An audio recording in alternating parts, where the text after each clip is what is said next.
Hello guys, welcome back to my channel Keya style. তোমাদের সবাইকে আমার চ্যানেলে স্বাগত। আর আজকে জানো অনিমেষের হ্যাপি বার্থডে, তার জন্য সকাল থেকেই আজকে আমি খুবই ব্যস্ত।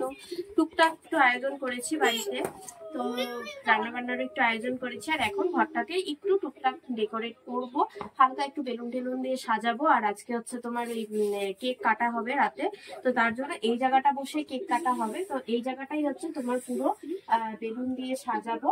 আর দেখো এখানে তোমার সেলাই বাক্স মানে সুতো টুতো নিয়ে বসে আছি। আমি হচ্ছে গেছি রেডি হতে, আমি রেডি হয়ে গেলাম। তো বললাম যে আমি আগে ফটাফট বেলুন গুলো সাজিয়ে দিই, মানুষজন আসবে তো তার জন্য, তাই আমি বেলুন গুলো সাজাচ্ছি। আর এদিকে দেখো দুপুকে একটা বেলুন দিয়েছিলাম, তো ওটা ফাটিয়ে দিয়েছে। আর দেখো যেটা ছিঁড়ে গেছে ওটা নিয়ে ও হচ্ছে আবার করছে। আমি ওকে একটা দিব না শোনা, তোমাকে একটা সুন্দর বেলুন দেবে। কি কালারের বেলুন দিবে? ইয়েলো কালারের বেলুন নিবে। তো চলো আমি টুকটাক করে আস্তে আস্তে করে সাজিয়ে নিই। হ্যাঁ,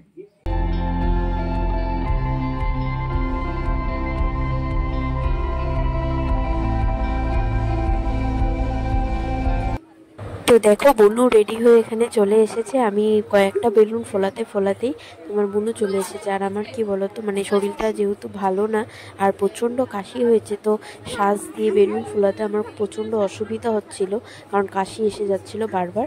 তো এখানে বুনু সব কিছু ফোলাচ্ছে, কিন্তু যেই দেখেছে যে ক্যামেরা অন হয়ে গেছে, তো তার জন্য ও এখন বসে আছে আর বলছে যে গান চালাও গান চালাও গান চালাও এরকম বলছে। মানে আর আমি এমনিতে গান চালাচ্ছি না, কারণ আমাদের আশেপাশে, আমাদের তো সব পাশাপাশি রিলেটিভস, তো সবার বাড়িতেই অসুখ বিসুখ, মানে জ্বর সর্দি কাশি এরকম, মানে প্রত্যেকটা ফ্যামিলিরই এরকম। তো এখন যাই হোক, একটা বার্থডে হচ্ছে, তো গান টান চালাবো, আবার কেমনই লাগে না জিনিসটা। তো তার জন্য আমি বলছি না, গান চালাতে লাগবে না, আমি এমনি টিভিতে গান দিয়ে দিচ্ছি, তো ওটাই শোনো, কোনো হোম থিয়েটার টিভিটারে আমি গান চালাবো না। তো ওটা নিয়ে হচ্ছে কথা।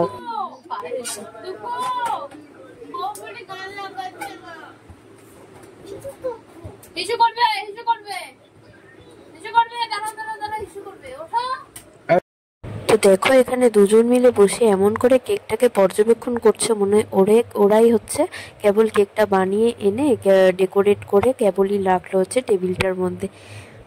তো দেখো বুনু এই কেকটা হচ্ছে দাদাকে গিফট করেছে। কেকটা দেখতে খুবই সুন্দর। অন্য সময় আমরা সবসময় মানে যেরকম ক্রিম টাইপের কেকগুলোই কিনি বেশি, পিঙ্ক কালার গ্রিন কালার, কিন্তু এটা একদম কালারটাও অন্যরকম কালার টাইপের, দেখতে খুবই ভালো লাগছে। আর এখানে অনিমেষ এতই অ্যাক্টিং করছিল যে ওর অ্যাক্টিং দেখে আমার বারবার হাসি পাচ্ছিল। আর এই জায়গাটা বসবে বলে দেখো আমি আর বুনু মিলে পেছনটা শুধু একটু ডেকোরেট করেছি। তো দেখে বললো যে কিরকম লাগছে। বেশি কিছু সাজায়নি, কারণ হচ্ছে ডুকু আছে, আর এত বেশি সাজালে মানে বেলুন টেলুন ফোলারে চারিদিকে আটকালে রাতে যখন যদি একটা দুটো ফেটে যায় ওর ঘুমের অসুবিধা হবে, তো তার জন্য বেশি আর কি সাজাইনি। তো দেখে বলো কমেন্ট করে যে কেমন লাগছে। আর এখন হচ্ছে একটু ফটো শটো তুলবো, কারণ লোকজন এসে গেলে আর ফটো তোলার টাইম হবে না, খাবার দাবার বেড়ে দিতে হবে, কেক কাটিং হবে। তো তার জন্য দুজন মিলে বুনু আমি সবাই মিলে একটু ফটো টটো তুলে নিচ্ছি।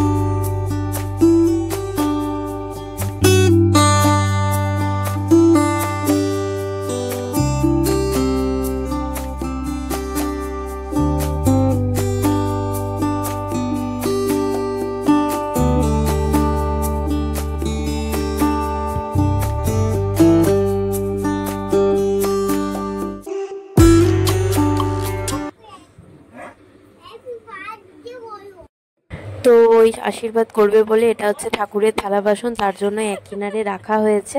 তো এখানে প্রদীপ সব রেডি করে এনেছি।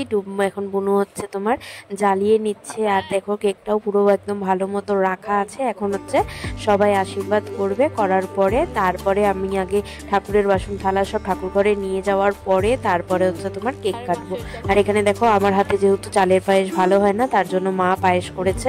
তো এখন হচ্ছে সবকিছু শুরু হবে। অন্যরকম, হ্যাঁ অন্যরকম। থ্যাংক ইউ বুনুর চয়েস খুব ভালো।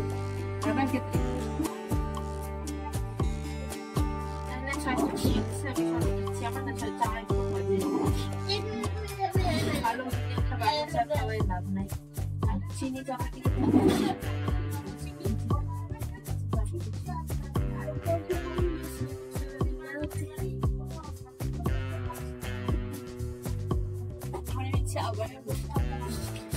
ফাঁকি দিয়ে চলে গেল, তাহলে আমাকে চা বানাতে হবে।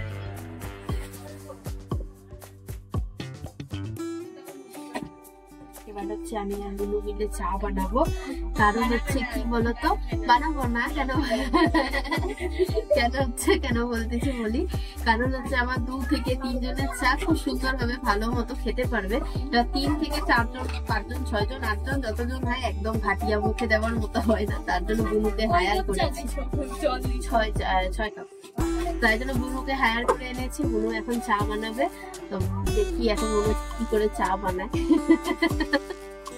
আমার একটু ভাটিয়া হয়, সত্যি কথা।